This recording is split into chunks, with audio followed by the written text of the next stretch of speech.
Hey guys, I'm Dov, and today I'm back with more Total War Warhammer. We're back in action with another online replay between myself playing as the Warriors of Chaos and a Dwarfs player. And just wanted to show you guys this replay just to talk about a few things in regards to the Dwarfs in general, as well as this specific matchup. As you guys can see, this is going to be a fairly short replay, so I've got it in slow-mo while I go over the builds here. So for my army, I am indeed led by Sarthrael the Everwatcher. He's carrying, let's see, Transmutation of Lead, Plague of Rust, and Searing Doom. Probably could have cut Searing Doom. That's not a super great ability in this matchup, but it's there. He is backed up by the Swords of Chaos, so they are giving him the 36% physical resistance, in addition to his base, 70% missile and 25% magic resistance, making him very, very tanky overall, resistant to most types of damage. We've also got the Weird Spawn, which are definitely a very good unit against the Dwarves, in my opinion. Anytime you can get armor sundering against a heavily armored faction like the Dwarves, it's going to be very beneficial. They are, in addition, unbreakable. They also have a 30% physical resistance, so they're slightly more resistant to regular attacks, making them somewhat more tanky against the Dwarves. My center line here is all Chaos Marauders, just the regular non-armor piercing variety. They're backed up by 2 aspiring champions for leadership support and some extra staying power. I've got 2 Forsaken on each flank, one of them being the Demon Spew, the Regiment of Renown, that has a Swarm of Flies, which is a -8 melee attack debuff around themselves, as well as having poison attacks, and of course increased stats over the regular Forsaken. 2 Chaos Chariots, just because Chariots, of course, are very, very good against the Dwarves. And yeah, so the idea is with the Weird Spawn and with Big Bird, we can debuff the armor in specific places and allow these lower tier non-armor piercing units to shine. Forsaken, although they don't necessarily have great armor piercing, because of the way armor works, the mitigation, against something with 52 base weapon strength, even something with around 100 armor is only going to have about 50% mitigation, if I understand it correctly. Correct me if I'm wrong, but based on what I've read, I think that's the way it works. So, I mean, it will mitigate that damage somewhat, but even the non-armor piercing damage, some of that will still get through. So, even units with low armor piercing can still do well against armored units if they have a high enough base weapon strength. So that's why Forsaken, although they might not seem like the most intuitive pick against the Dwarfs, and anything over 100 armor they will still struggle against, but just regular Dwarf Warriors only have 85. I think Miners have about 80, and you can see Grumbling Guard and the Longbeards with great weapons have 95, so they'll struggle quite a bit against the Longbeards. The Longbeards also have armor piercing themselves and decent combat stats overall. But against Dwarf Warriors, Forsaken will do quite well against them, despite them having pretty heavy armor. So, one other thing I wanted to talk about in terms of the Dwarf player's build, let's go over his build briefly here. He's got this cannon with the Silver Chevron, Ulthar's Raiders, 3 units of Thunderers, so quite a heavy range contingent. He's got a front line of Longbeards with great weapons, and 1 Dwarf Warrior on each flank. His forces are led by Grom Brindel, the White Dwarf, which is pretty good in this matchup. He's got excellent armor-piercing damage, one of the highest base weapon strengths in the game. 500 total weapon strength with 315 armor-piercing is excellent. He also has the Unbreakable Map-Wide effect, the Smoke Bomb, some other decent stuff. He's also got a Runesmith Force support as well with the Rune of Negation, Rune of Wrath and Ruin, the Master Rune of Stromny Redbeard, which is the +8 melee attack, +4 leadership, in an area of effect, which is a very good. I definitely agree with that pick, as well as the additional leadership buff. So, all these units are going to have very high leadership. You can see 101 currently on these Longbeards, 112 on the Grumbling Guards, so very good. The one issue that my opponent is going to face is he doesn't have enough melee infantry to account for everything I have. He also has these 2 gyrocopters with brimstone guns, which again, a pretty good pick against the Dwarves. But the main issue he's going to face is he has 5 units of melee infantry, and 2 melee lords to protect 5 ranged units against, this front line here alone has about 5, 6, 7, melee units, as well as 2 more on each flank, plus the Chariots, plus Big Bird and the Knights. I mean, there's just more than he can account for. So this is my tip to players who want to play the Dwarves, and those of you who do play the Dwarves more frequently than I do can probably give better advice. So if you want to give your own advice in the comments below, feel free. But I would definitely recommend that you bring 2 to 3 ranged units and bring lots and lots of melee infantry to protect them. If you bring gyrocopters, you don't even necessarily have to worry about protecting them as much. Against Chaos, you will, just because they can bring a fairly powerful flying force. But if well microed, you know, your gyrocopters can still be effective. But like this is too much, probably. The cannon with the silver chevron is a pretty expensive investment, as are these Ulthar's Raiders, and each of the Thunderers, if I remember right, there are 700, 600? I think there are 700. So that's quite expensive in and of itself, and there's just not going to be enough to protect them, so I'm going to be able to get around the flanks and get into these rear lines and really shut down this entire ranged contingent. So again, my advice is to bring more melee infantry.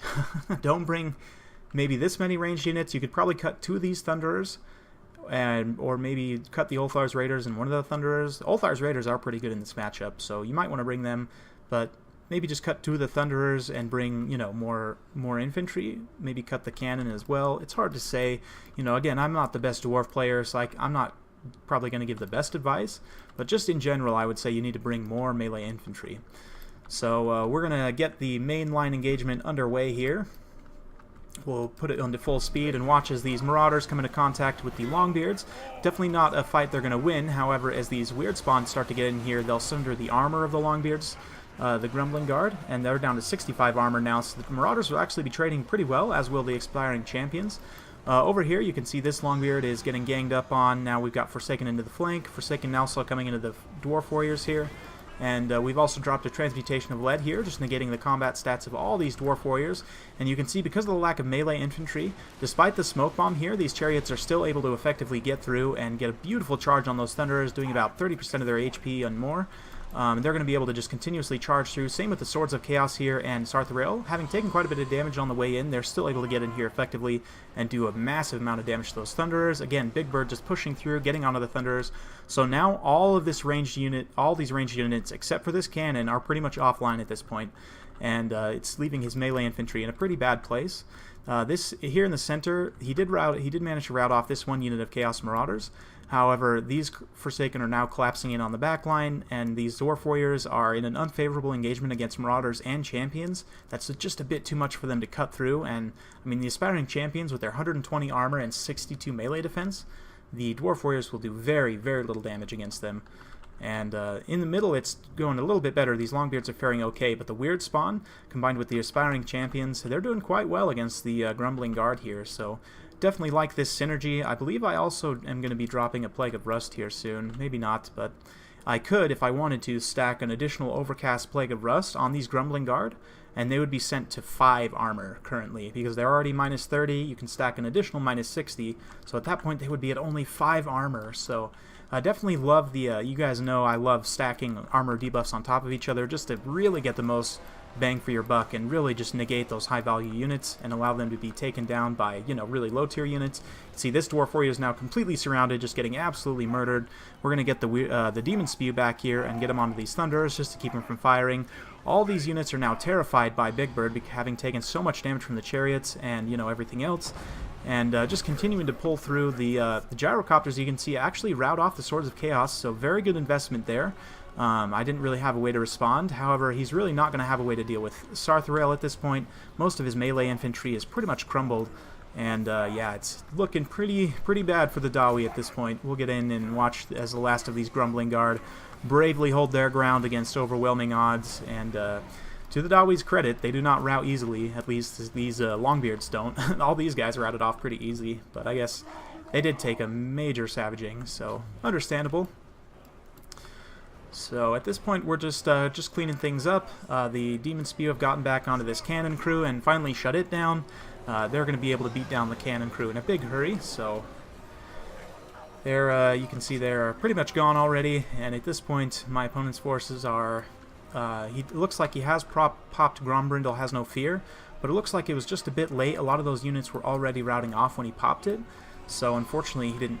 You know, he wasn't able to hold a lot of his troops in the fight, and you know, just really getting beat down. It's pretty much just Grombrindle by himself at this point, and yeah, this is pretty much what you want to do when you're facing Grombrindle, is save him for last, because he is an absolute beast, and yeah, if you can break him by his leadership, it's going to be a lot easier than just fighting him head up. So well played to my opponent. Definitely enjoyed that nice quick game.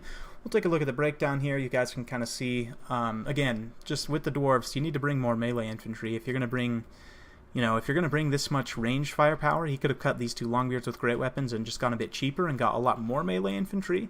That way he would have bought more time for these ranged units to do their work. But what do you think? Excuse me, a little tongue-tied. What do you guys think? Tell me how you would go about countering this. Sainier, if you're watching, I know you're a big fan of the dwarfs. How would you go about countering a build like this? What do you think are its weaknesses? I'm curious to see what you guys think. And in terms of dwarf players, what advice would you have, to dwarf players in terms of how to deal with something like this, or just, what kind of builds you want to go in general? More, do you want to go more ranged focused, more elite, more low tier? Tell me what you guys think. That one was fairly quick, so we'll go ahead and take a look at one more battle here, just to get you guys some extra action here. So this matchup will be between myself as the Warriors of Chaos again. You guys can tell I'm really enjoying them. The new Regiments of Renown are awesome. They're really put Chaos on an even higher level. I thought Chaos was pretty good in the last patch. I definitely thought they were tier 2. A lot of people think they're lower, but with the Regiments of Renown, they are high tier 2, if not tier 1. I mean, seriously, they're much, much better with the Regiments of Renown, and the minor changes they've made to like Archaon and some of the others have been fairly impactful. So you can see my forces are led by Sigvald the Magnificent himself, with his Mirror Guard looking very, very cool. And yep, he's got, of course, the Auric armor. In addition, I've also got the Soul of Damnation Regiment of Renown Hell Cannon. I figured the pink aesthetic would somewhat fit in with, the Slaanesh theme, and I wanted to try it out. The Regiment of Renown artillery pieces are interesting in that they're very accurate, and we'll put it in slow motion for just a second here. And the Hell Cannon in particular is a weapon that will do quite a bit of damage. However, its low accuracy makes it usually not viable to use. However, with the Regiment of Renown version, the accuracy is substantially improved, right? So I wanted to try it out and see how it works. It's actually doing fairly well. I think pretty much every shot it's fired has made contact so far with this Bestigor herd. It's already taken down, 3 unit models, doing quite a bit of HP damage, so pretty good so far. We'll see how it pans out. In addition to the Mirror Guard, I've also got Chaos Warriors with great weapons on each flank. These guys will trade fairly cost-effectively with Bestigor herd. So definitely bring them in this matchup, because Bestigor herd are something you will very often see. I've also got 2 Forsaken on each flank, as per usual. Forsaken are one of my favorite units, very, very strong, and a great flanking unit overall. I've got this Demon Spew here on this flank to help win it decisively in my favor. We've also got a unit of Meat Shield Marauders on each flank as well.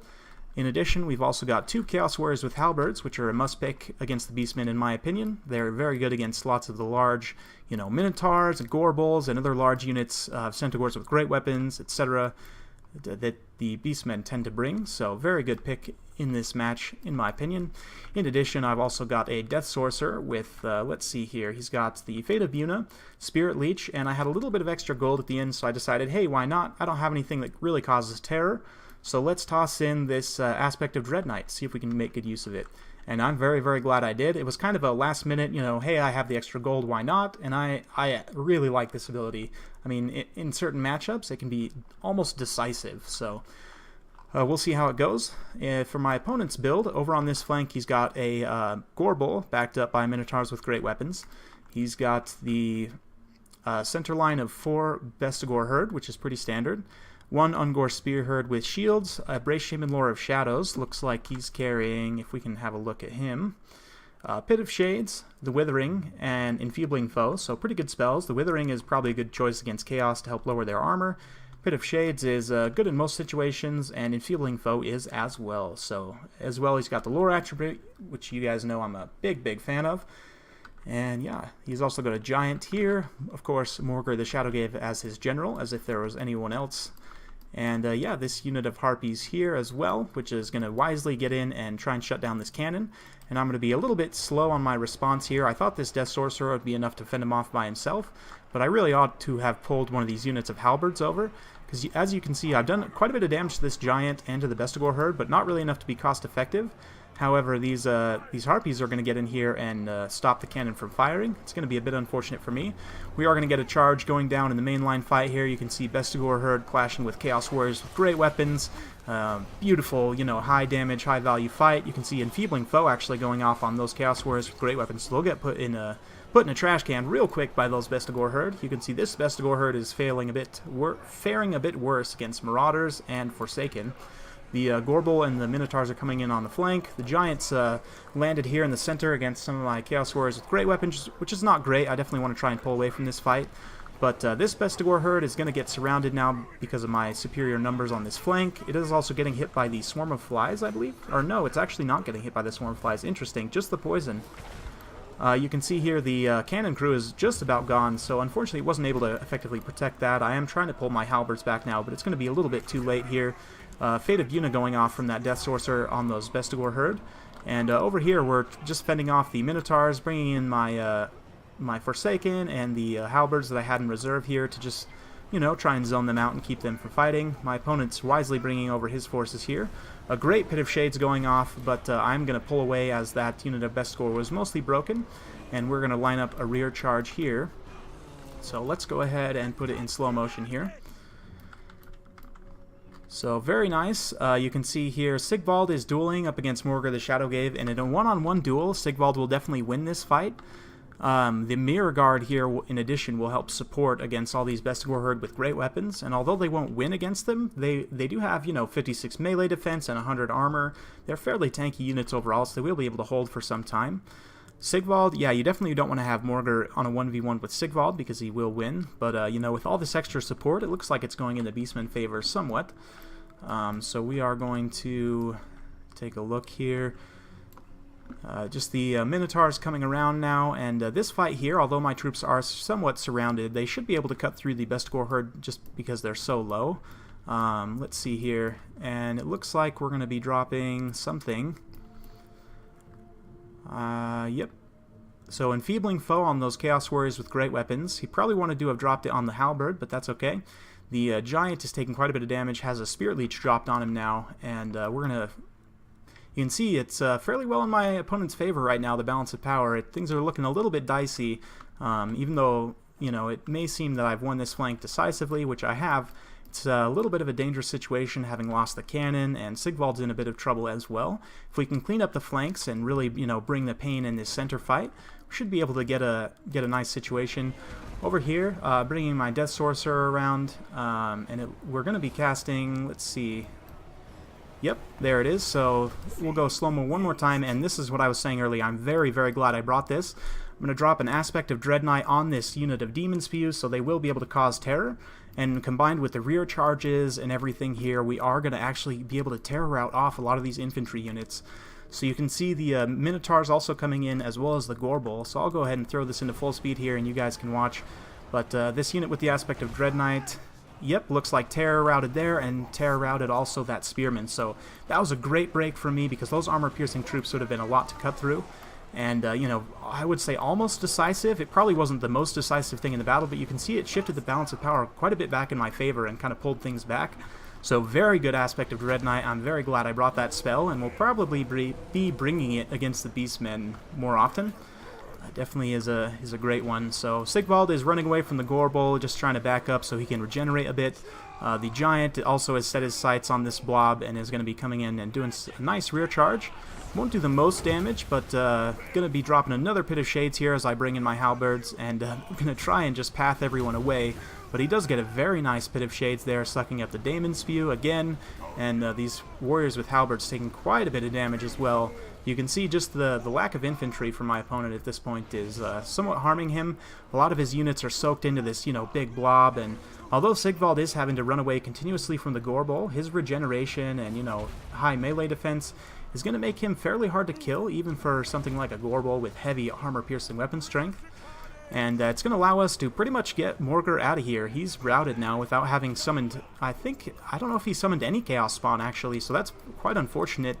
for him. The Harpy's also coming in, trying to get a rear charge just to do some morale damage, as well as these regrouped units here, but just not able to quite do the damage they need to, and Gorbel is taking steady damage here, has the Unbreakable Potion to keep him in the fight, to try and kill Sigvald. That's really, at this point, his only way of pulling this back. You can see the Giants routed off now, the Minotaurs are routed off, we have some units rallying here in the back, but very tattered at this point, and it's looking to be like I've pulled this back.